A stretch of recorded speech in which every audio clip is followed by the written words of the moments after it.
scrutiny.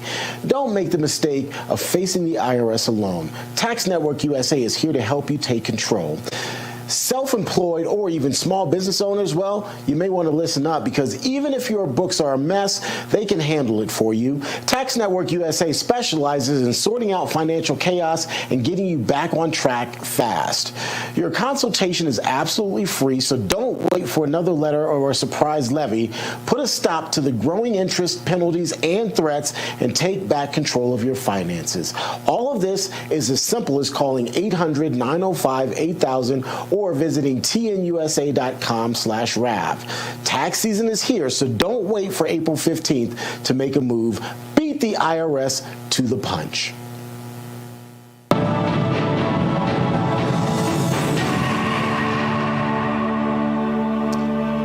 Welcome back to this Real America's Voice news break. We're keeping an eye on a number of stories. We're going to be taking you out live to Washington, D.C. and the White House here in short order. The latest press briefing is set to get underway here in short order. We're waiting for Caroline Leavitt, the White House press secretary, to take the podium. The moment that happens, we, of course, will take you there, because there is a lot that she's going to be talking about. In the meantime, it is a good day on Wall Street so far, as global markets in general appear to be bouncing back following a several-day downturn.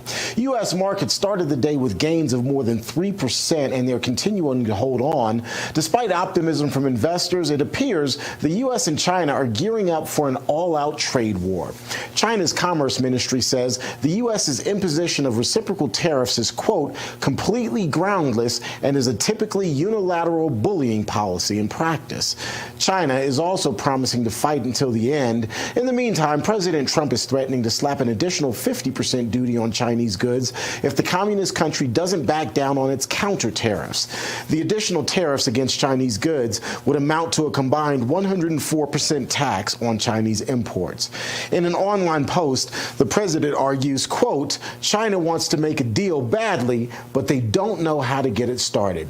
We're waiting for their call. It will happen, he says. God bless America. The Trump tariffs are turning out to be an effective negotiation tool as well.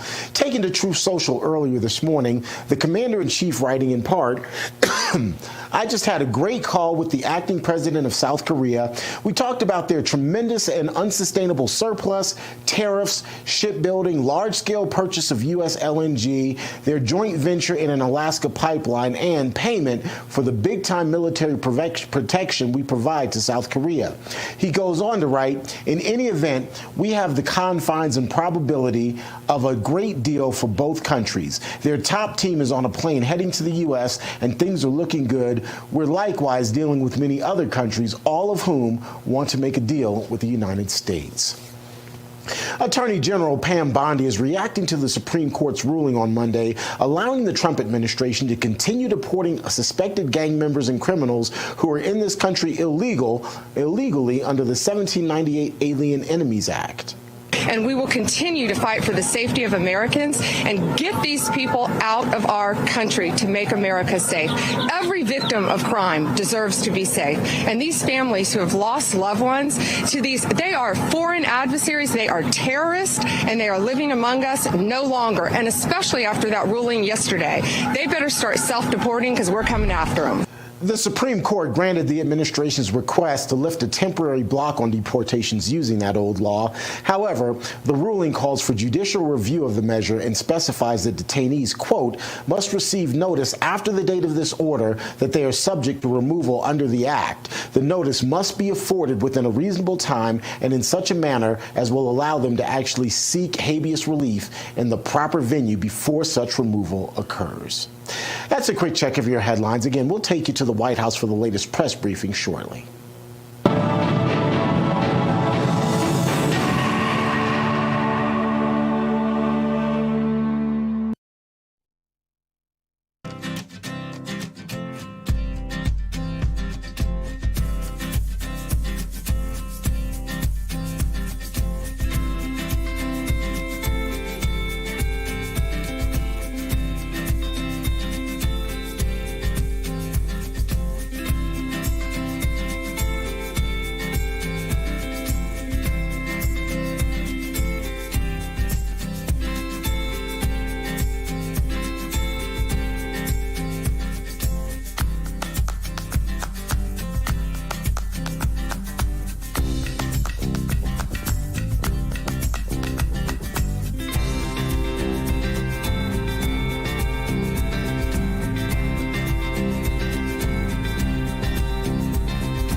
Live from Studio G and fighting for you from the Foxhole Freedom. Here we go into another brand new hour of the Steve Gruber Show. Warning, the Steve Gruber Show often results in extended periods of American pride, American optimism, and uncontrollable enthusiasm for the future of this country.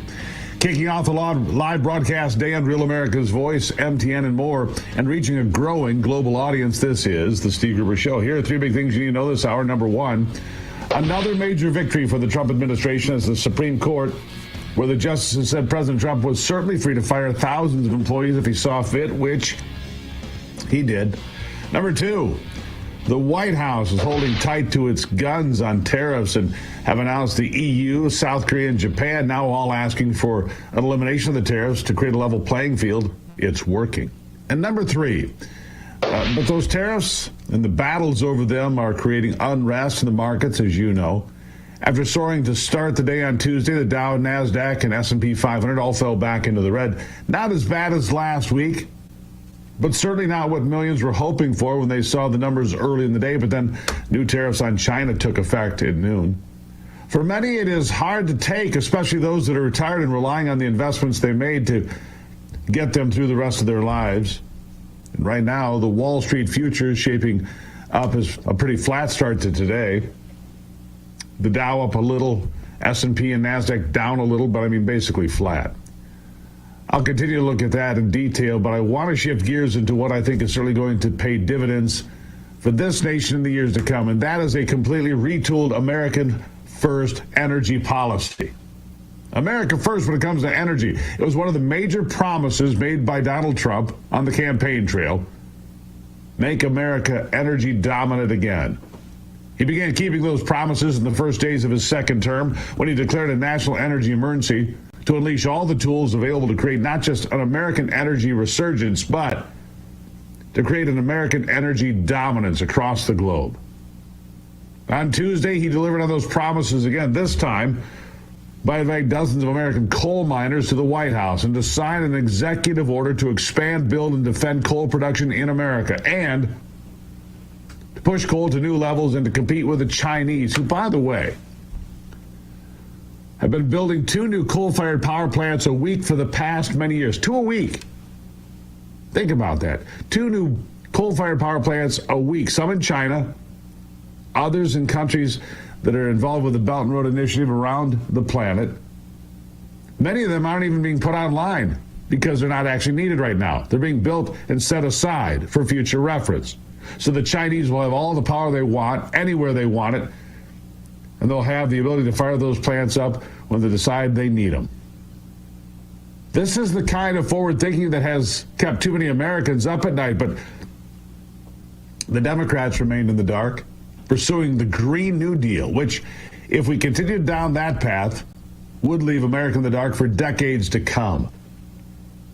But the road to a brighter future begins right here in America, and it begins right now. President Trump said his executive order that he signed yesterday will cut regulations that have handicapped energy production and development in America for years. Here he is. Now, under the executive order that I will sign in a few moments, we're slashing unnecessary regulations that targeted the beautiful clean coal. We will rapidly expedite leases for coal mining on federal lands, and these 2 gentlemen are going to do a real job of it. You've already started. And we'll streamline permitting. We will end the government bias against coal, and we're going to unlock the sweeping authorities of Defense Production Act, the Defense Production Act, to turbocharge coal mining in America. The crowd of miners gathered at the White House to witness the president signing the executive order was jubilant. And after how they've been treated by the last administration, basically as the enemy, it's no wonder they're happy to be there, to see their futures get brighter with a new president. President Trump signing the executive order to further unleash American energy renaissance, and with clean coal as the cornerstone, it is a big deal for these guys. Here he is again. The value of untapped coal in our country is 100 times greater than the value of all the gold in Fort Knox, and we're going to unleash it and make America rich and powerful again. Under this order, I'm also directing Secretary Wright to use billions of dollars in federal funding to invest in the next generation of coal technology, which is an amazing technology in terms of getting the full potential of coal and also doing it a very clean, environmental way. Pound for pound, coal is the single most reliable, durable, secure, and powerful form of energy there is on Earth today. It's a big statement. You never hear those statements, you know. You've never heard that before from a politician, have you? Well, maybe from that politician, but not too many. But that's the way it is. I say it again. Pound for pound, coal is the single most reliable, durable, secure, and powerful form of energy. It's cheap, incredibly efficient, high density, and it's almost indestructible. You could drop a bomb on it, and it's going to be there for you to use the next day, which you can't say with any other form of energy. Virtually indestructible. Most importantly, we have more of it here in America than anywhere else on Earth. More coal here. Pennsylvania, West Virginia, Wyoming. All these energy states. And throughout the entire event, which, by the way, was longer than most involving just one executive order, President Trump hammered on Joe Biden, hammered on the Democrats and their failed policies, which punished people like the miners that are there. And honestly, why wouldn't he pound on them? They were a disaster for the coal industry, for the energy sector, and therefore for this country. American energy dominance will lead to further economic dominance, and you cannot put a price on that. It's why the Chinese are going to fold. More about that coming up. President Trump says this is a departure from the previous failed administration that waged war on American energy at every turn. Why? We don't know. Here he is. The Democrats' Green New Scam killed jobs and sent prices soaring here in America. But meanwhile, China opened 2 coal plants every single week. And other countries likewise went very strongly back into coal. Some of them never got off. Those are the ones that didn't have the problems. The Biden energy policy was to put America last. We want to be last. We got to be last. Not a good policy. Under my administration, we're putting America first. It's very simple. America's always going to be first. On my first day in office, I terminated the Green New Scam. I declared the national energy emergency and withdrew from the unfair, one-sided, and extremely costly to the United States only Paris Climate Accord.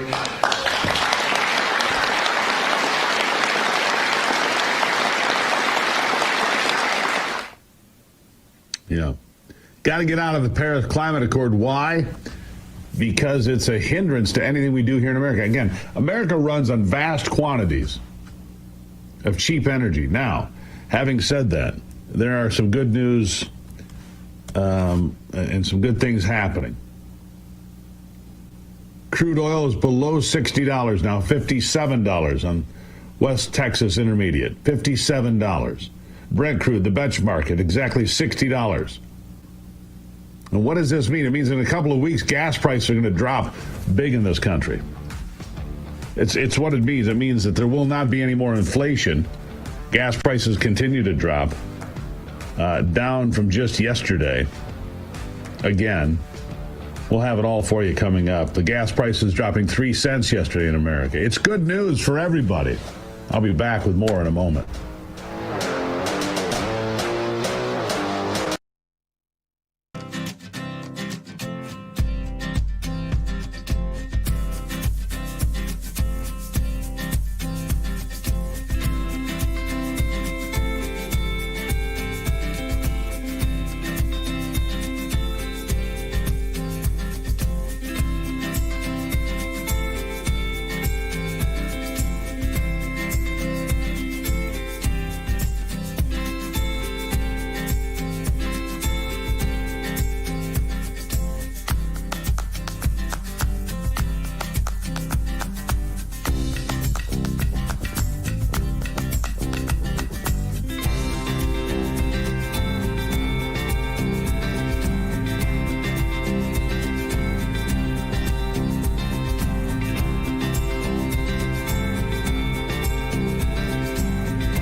something else that Donald Trump does well and regularly is taking time to recognize the people that do the work in this country. So important. It really is so important. He took time to praise the coal miners for all their hard work as they stood behind him in the Oval Office. And really, by doing so, praise the American middle class and the men and women who work so hard every day in this country and contribute to this thing we call America, to building it. He's very good at this. Very good. The president praised the coal miners and their middle class struggle. Here's what he said. The energy workers and the coal miners in the area that I'm standing on, and there's a lot of weight on this platform, so I don't know what's going to happen. I hope it's structurally designed for you guys. I don't know. But we have just really well-deserving, great American patriots, and it's such an honor to be here and making such a big move, such a bold move in energy. Because, for years, people would just bemoan this industry and decimate the industry for absolutely no reason, because with modern technology and all of the other things that we do, it's one of the great forms of energy. That's why other countries, leading countries, are using it, some exclusively. Yeah.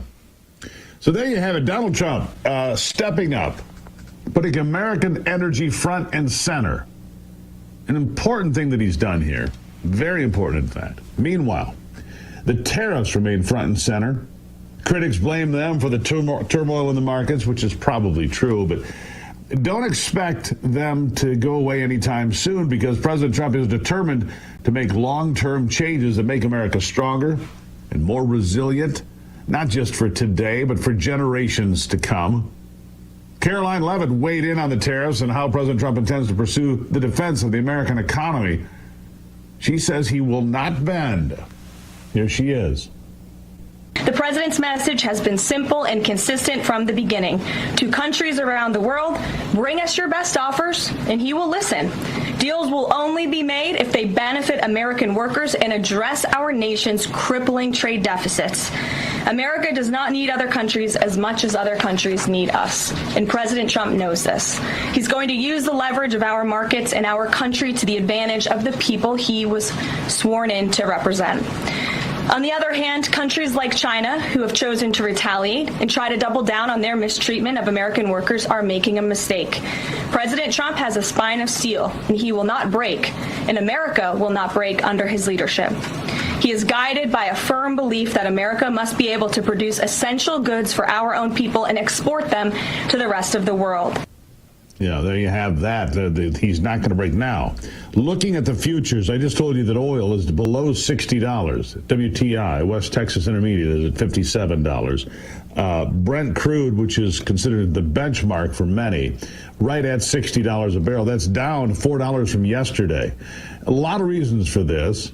One of the reasons is America is stepping up in the energy sector. Another reason is that the OPEC nations are battling amongst themselves. The oil-producing nations battling amongst themselves, there's a internal strife there. As a result, some of those nations are going to produce more oil, put it on the world market, even though the prices are depressed at this point. The sweet spot, I learned yesterday, is somewhere between $65 and $75 a barrel for everybody, but right now we're below that, which is good for the consumer. Because what's going to happen is the inflation rate for April is going to be well below 2%, which will force the Fed and Jerome Powell to drop interest rates. And when interest rates drop, and they should drop twice, really it should be 50 basis points, it should be half a percentage point is what it should be. That will drive mortgages and car loans and consumer buying. That's what it'll drive, right? Right now, by the way, the change pre-market, we're just looking at this because we've been watching it so close for a few days. The Dow's going to open about 250 points down, less than 1%. S&P 500's down 22 points, about 0.5%. And the NASDAQ is in the green, right at about even, just up a couple of points. So, I mean, they're pretty close to even. Don't see the big bottom falling out of it today. No Black Monday. Jim Cramer so disappointed. But all of these tariffs and all of this aggressive behavior by the Trump administration to level the playing field, to reorder the world economy, is forcing people to the table. Scott Bessent, the Treasury Secretary, says several trading partners will soon be making deals to dump tariffs because they can't take it.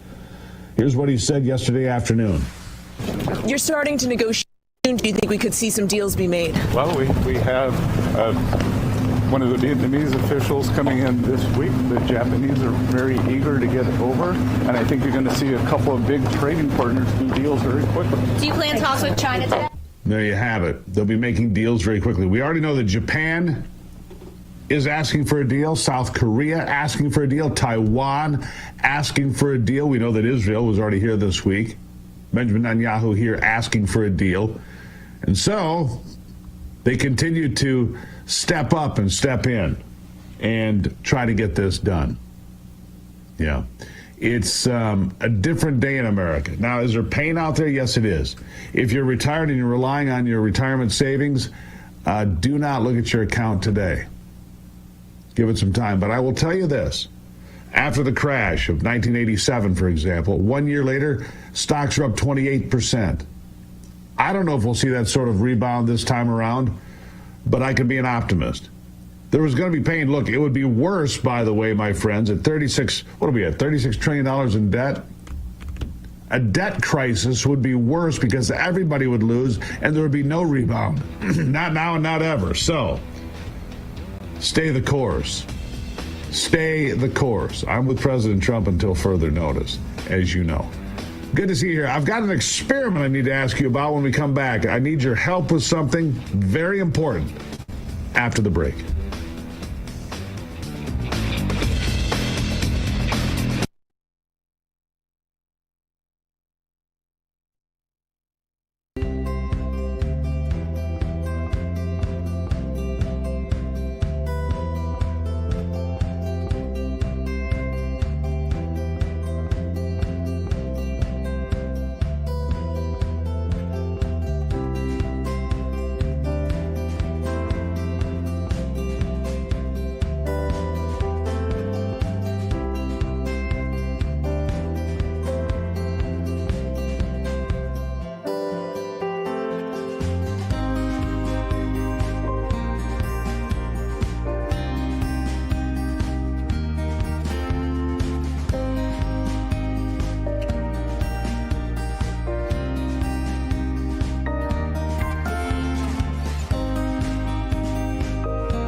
I need your help with something, and so this is the help that I'm asking. I get so confused about social media.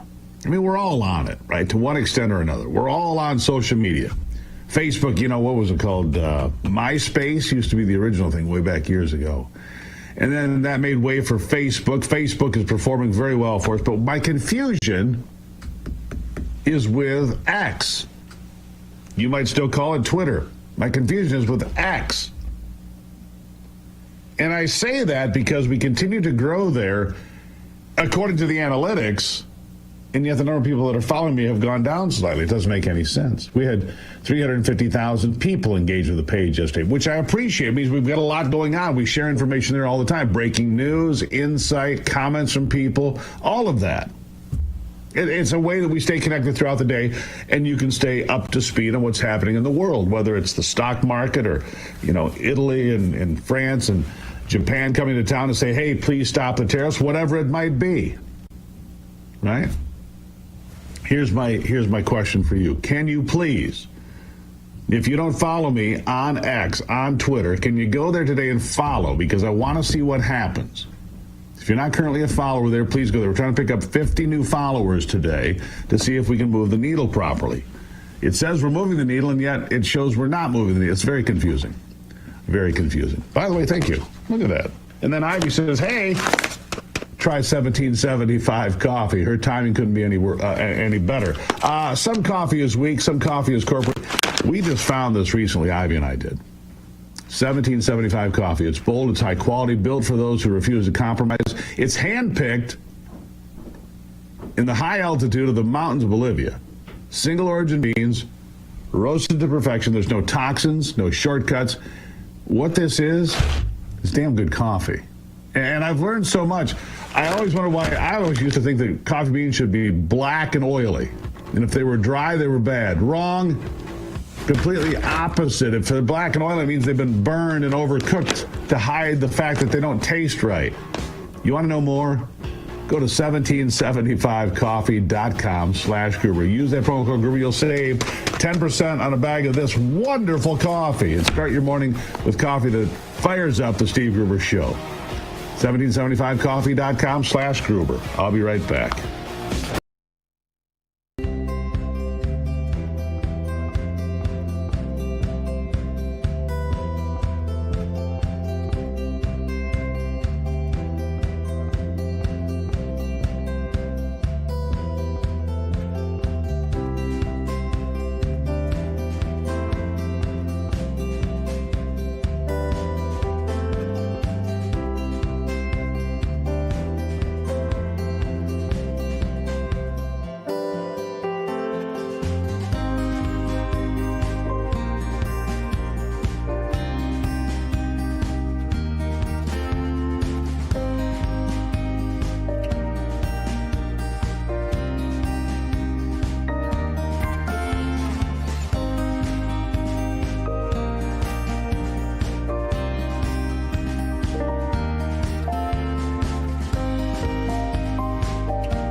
I couldn't believe it. I got back from my trip, late on Sunday, and I saw an article.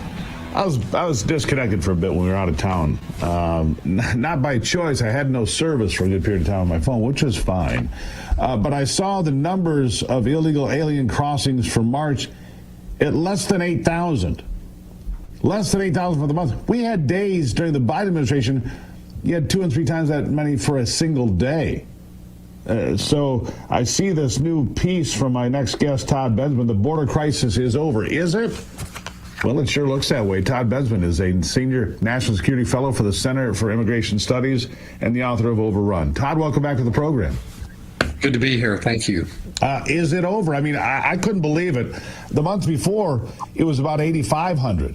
This time it was like 7,700. I'm like, look at these numbers for the whole month. I mean, I see that, intake centers are closing in places like San Diego. Facilities are being shut along the Texas border because there's nobody there. There are no illegals to put into these facilities or use them. What's your take?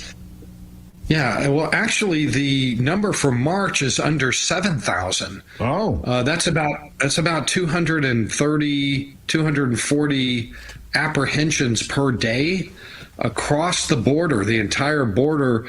Whereas, like just a year ago, it was like 10,000 a day, 14,000 a day, and was like that for years.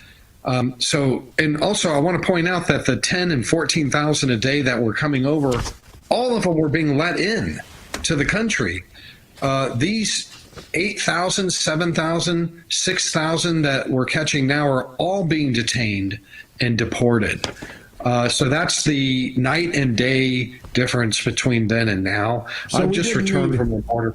We didn't need new laws, just like I keep saying, we needed a new president. I mean, that's kind of the rallying cry for those on the southern border, those that wanted to secure the southern border. We just needed a new president. Apparently that's worked. Because something else that was mentioned here just before you came on, because of the drop in the number of people less than 7,000, I thought it was a little bit more than that, but even so, it's even better. But the drop in fentanyl coming across the border is also significant, isn't it? That's right. This will be the third month. The March numbers aren't quite in, but I'm being told that this will be the third month consecutive declines in seizures at our border of fentanyl. Seizures are the primary indicator of overall smuggling.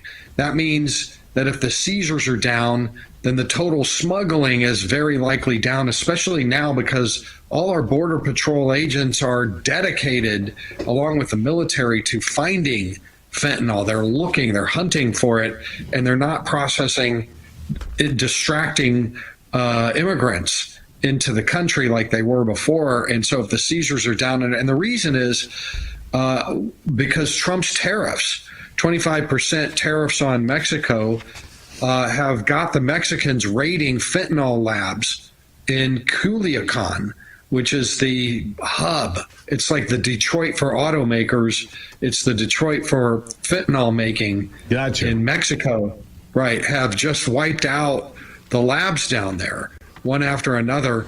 And it looks like I've got Derek Maltz, the head of DEA, quoted in my article for the Daily Wire about this, saying that we believe that the cartels down there have made a strategic business choice to stop smuggling that stuff into the U.S. and maybe move it to Europe instead, because it's just too radioactive. It's too hot politically. It's causing too much trouble for business. Well, there have been discussions, and I've watched American military planes on tracking systems cruising in the Gulf of California. Some have gone over Mexican mainland. We've seen it happen. The military is available to take out the cartels. Now, I haven't seen that happen, but I saw a rancher get killed here a few weeks ago in an explosion along the border, an American rancher. And when those things happen, I think to myself, well, that gives Donald Trump the green light if he wants to go in, if he wants to stamp out the cartels, which, as you pointed out, Todd, have basically run the border for years now. Donald Trump's not going to allow that to continue. What do you think he could possibly do? What do you think are some of the things that he'll consider doing to further shut down this border and secure America from these criminals that are the cartels?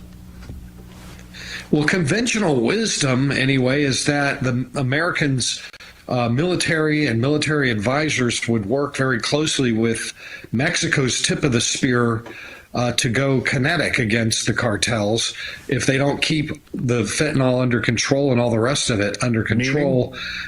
Meaning stop doing it, and stop producing drugs and moving drugs into the United States anywhere near the rate that you're doing it anyway. But now there's reporting out by NBC quoting, White House officials, Trump's willing to defy convention and contemplating doing drone strikes, military drone, U.S. unilateral like drone a Predator strikes drone. inside Mexico. Yes. So that's out by NBC yesterday, and there's a lot of talk about that right now. It wouldn't surprise me at all the way Donald Trump, what we know about Donald Trump, that he may take matters into his own hands. He's still mad at Mexico. He still doesn't feel like they're doing enough, even if fentanyl's down, the smuggling's down. And maybe he's right, because, those drug cartels are incredibly adaptive, and they're like cockroaches. They're the last ones that'll still be around after the nuclear war, right? Absolutely. So he's willing to kind of bring it to him. It seems like. We'll see, but he's got a lot of military assets in place. 2 destroyers on the coast of off the coast in the Pacific. He's got naval assets in the Gulf of America. He's got Stryker brigades on our side. He's got the 10th Mountain Division on our side. Spy flights going over Mexico like we've never seen before. And Green Berets down there training Mexican naval infantry units in non-conventional warfare. We've never had that before. Yeah. And CIA officers all over. They moved a lot of CIA officers in. Something's up. The corruption, though, Todd. You know that Mexico is about as corrupt of a nation that I've spent time in. I mean, you see the grift all the time. Here's a payoff here. Here's a payoff there. Oh, your papers aren't quite right. Oh, here's $100. Oh, look, your papers look great. I mean, I've seen it with my own eyes. It's just the way it works. Let me ask you one more thing. We only got about a minute here, but all these things, this is all good news. We have tools in our arsenal, but what about human trafficking? Has that also declined precipitously along with fentanyl and the border crossings? Yes, it's all down, down, down, down. All of the evils that we had seen for the last 4 years is pretty much, I mean, I just came back from Juarez and I came back from Acuna, Mexico. I've been down there seeing it with my own eyes. The numbers are so low. There's so little going on now. It's because of the deportation and the detention and the prosecutions that we're doing for illegal entry by the thousands now. Yeah. Nobody wants to risk it.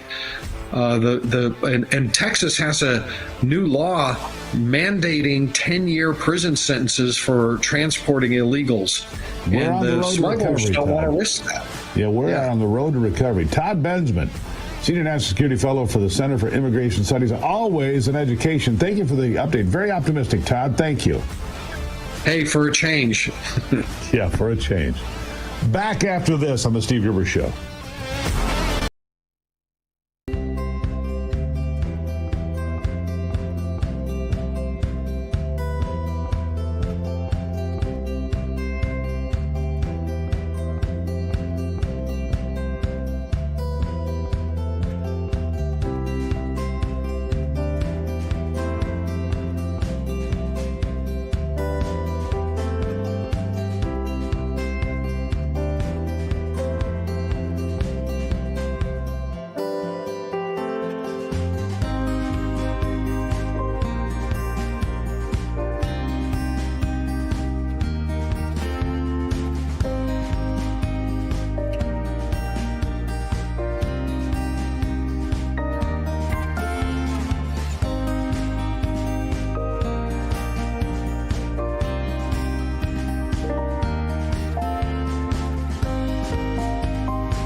Never a dull moment, that I can assure you. Here's something I saw just happen. The World Health Organization is in real financial peril because the United States says we're out by way of Donald Trump saying, look, we're not going to fund this anymore. They spent over $200 million a year just traveling at the World Health Organization, and they're not doing that now, I can assure you. My next guest is going to weigh in on this and so many other things. Dr. Peter McCullough, Chief Scientific Officer at the Wellness Company, is with me now. Doctor, nice to see you today. Thank you. Well, what a sobering event this has been. Donald Trump saying we're not going to fund the World Health Organization any further. Now, $200 million in travel annually at that organization, which, by the way, is more than they spent on health issues. Isn't that remarkable? Especially if it's administrative travel. You know, they have many thousands of employees, going out and doing field investigations, conducting health screenings. That's different. But what we found is that the World Health Organization, by their own admission in a letter to Trump, indicated that they have not gotten their costs under control. And Trump administration did give them a 20% budget cut by the U.S. pulling out of the WHO, a move most Americans wanted to see happen. So it was a slush fund funded by you and I, Doctor. We were paying for their travel and their meals and their extravagance. Well, not anymore. That's good news, isn't it?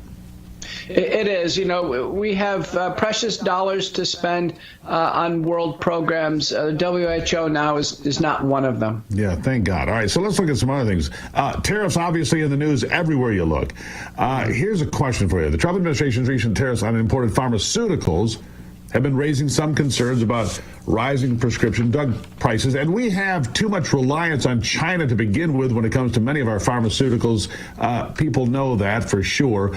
What do you think the impact's going to be from these tariffs on having medication readily available and at a cost that is acceptable to the American public? China may be one of the few countries that really stand up to Trump and are tough to negotiate on tariffs. And as you indicated, almost all the ingredients and the medicinal products come from China. So now is the time for people to take some steps. There may be some short-term supply chain constraints on pharmaceuticals. Wellness Company has a whole variety of pre-prescribed medications in kits. And I want to show you the biggest product is called the Field Kit. And take a look at this, Steve. This has dozens and dozens of pre-prescribed medications to handle all kinds of emergencies and urgencies. In addition, the Wellness Company has a telemedicine unit that will get patients their prescribed insulin, blood pressure, cardiovascular drugs, and we have pharmacies in both Boca Raton and Beaumont, Texas, with an ample supply. So I think everybody needs to check out the Wellness Company and get ready. There may be some short-term difficulties here with prescription medications. Yeah, I want to point out something else. I was just on spring break in Costa Rica with my family, and the Wellness Company has kits like this one. They have one, the travel kit, that I'm just unpacking from my luggage, because it doesn't matter where you go and what you have to deal with. You can have one of these kits from the Wellness Company that has, like you said, all these medications right at your fingertips in case there's a blackout. There were tornadoes here when I was gone. You lose your power, you lose access, your pharmacy's closed, the Chinese cut off access to something like you just mentioned. All of these things can be addressed by being prepared ahead of time, can't they? It's true. We need to be ready for this. People need to understand in the setting of an emergency, that's when there is medicinal needs, and we need to have the medicine ahead of time. And what about the cost? Has it been built into what you guys are doing to mitigate the cost to consumers? Yeah, we don't have any plans on raising costs right now. Again, we have an ample supply. In fact, some of the medications we actually make on site, they're compounded. So Wellness Company is going to be, I think, really a safety net during the next few months. All right. So something else has been going on, and I have mixed feelings about this, but I'm going to ask you, Doctor. Ozempic, Wegovy, some of these drugs for obesity and so forth. There's some access to some of these compounded drugs that is being curtailed. What can you tell us about this? Because it has been life-changing for a lot of people, but I think it's disturbing that we see 6-year-olds being prescribed these drugs, but those are my mixed feelings. What say you?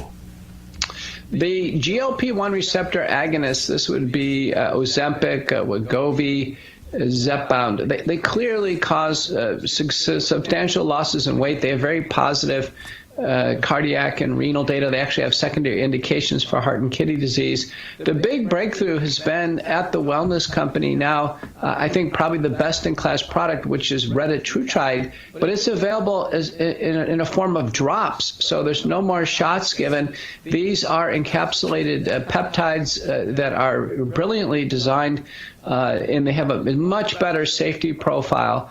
And so people now are actually, ditching these once weekly shots with side effects and medical concerns for over-the-counter, what's a product, it's called Drop. So go to Wellness Company, check out Drop. It's oral retatrutide. It's taken in terms of several drops in a glass of water or juice every day. People can control their dose. And I feel, as a medical doctor, I feel much more comfortable with my patients on Drop. I'm already having patients use it, and it really is phenomenal. And you're, like you just said, you're much more comfortable with this than the alternatives that are being put out by Big Pharma, is what you're telling me. Yeah, so true. Remember, when an injection occurs, you can't take it back. So some patients have a tremendous nausea and vomiting with the injections. There can be pancreatitis or other concerns. With the drops, I think the product Drop will essentially supplant a lot of this Ozempic use nationwide. So long-term, safe, how long would you use this product, the Drop product? Would it be for a month, for a year, for the rest of your life? How long? My average patient doing this, Steve, it's about 9 months. And then after 9 months, there's a weight consolidation phase, and they just simply use a lower dose. That's the nice thing about it. If you were number of drops for weight maintenance, patients get their fitness together and diet together. It really can be transformational. There you have it, transformational. You can find out more at twc.health/Gruber. You can save 10% by using the promo code Gruber. TWC, that's the Wellness Company, twc.health/Gruber. Dr. Peter McCullough, always appreciate your insights, sir. Thank you. Thank you. Really appreciate it. We're going to take a break. What do you think about these weight loss ideas? Something you've considered? Something you would do? I'll be back after this.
right. Well, if you haven't heard this headline, here it is. The Trump administration is going to use another obscure law to go after illegals in this country. $998 a day. That'll be the fine to illegals unless they self-deport.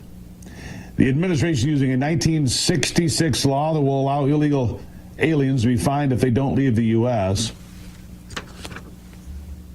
The illegal alien should use the CBP Home app to self-deport and leave the country.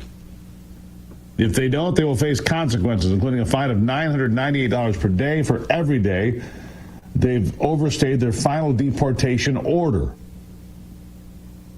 Administration using a 1996 law that will allow illegal migrants to be fined, but it dates back to 1960s as well. Self-deportation is safe. Leave on your own terms by picking your departure flight, and away you go. Using every tool in the toolbox. Look, I asked you earlier, I'm going to ask you again, could you please give me a follow on X, Twitter, if you prefer to call it Twitter still. We're trying to figure something out with the algorithms, because we have tremendous amounts of interaction and comments and breaking news, and yet it's not showing us what we think we should see. So let's study this. We'd like to pick up 50 new followers today. You can help us study this. I'll give you an update tomorrow and Friday as well. History, economics, the great works of literature, the meaning of the U.S. Constitution. Did you study these things in school?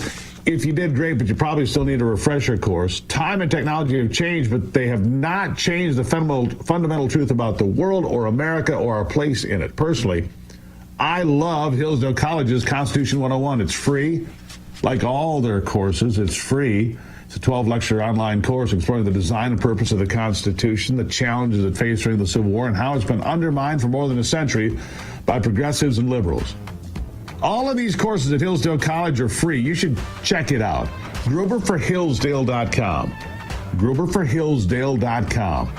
They're all free. There's 40 courses there. You're going to love them all. You'll be the smartest guy in the room come this weekend.